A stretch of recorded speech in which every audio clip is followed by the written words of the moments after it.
Bonjour à tous, je suis ravie de vous retrouver dans une nouvelle vidéo et on va voir ensemble comment trotter correctement enlevé sur le bon bipède diagonal. Vous savez déjà que l'on peut soit trotter enlevé, assis, en suspension, etc. Et bien lorsque l'on va trotter enlevé, on peut trotter sur le bon ou sur le mauvais bipède diagonal du cheval. Ceci est tout simplement une norme fixée par le pays et donc qui varie en fonction des pays. Et nous, en France, on nous demande de trotter enlevé sur le bipède extérieur. Le mécanisme du trot pour le cheval étant posé d'un bipède diagonal, suspension, posé d'un bipède diagonal, suspension, il va suffire de choisir de se lever en même temps que le bipède extérieur. Lorsque je vais être au trot, je vais voir l'épaule externe avancer. C'est à ce moment-là que je vais devoir être en haut de ma suspension. Et quand je vais la voir en reculé, c'est-à-dire que le pied sera posé, je vais devoir me rasseoir dans ma selle. Je vous montre, alors c'est parti!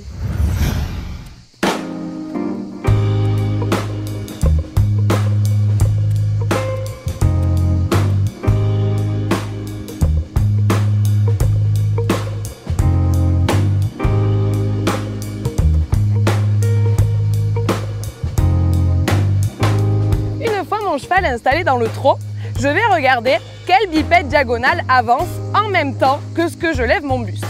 Ici, on voit bien que c'est le bipède diagonal droit, donc antérieur droit, postérieur gauche, qui est en temps de suspension lorsque je suis moi-même les fesses sortir de ma selle.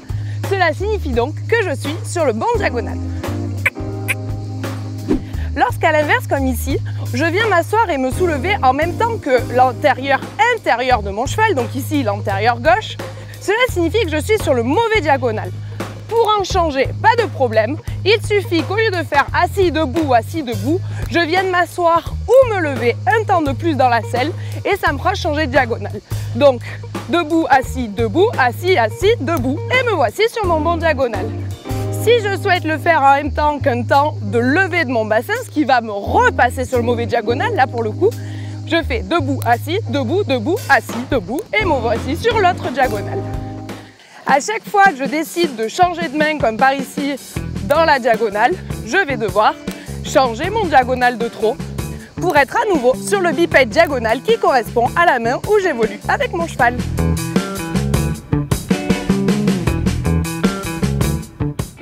Et voilà, vous savez maintenant repérer si vous êtes sur le bon ou sur le mauvais diagonal et en changer si besoin. J'espère du fond du cœur que cette vidéo vous a plu. Cela va vous permettre d'équilibrer un petit peu mieux le poids que vous allez mettre sur le dos de votre cheval et ne pas toujours charger le même bipède diagonal. On vous fera très prochainement le même type de vidéo sur comment trotter en suspension ou comment trotter assis. Alors dites-moi dans les commentaires si cela vous convient. En attendant, on vous fait tout plein de gros bisous et on vous dit à très bientôt!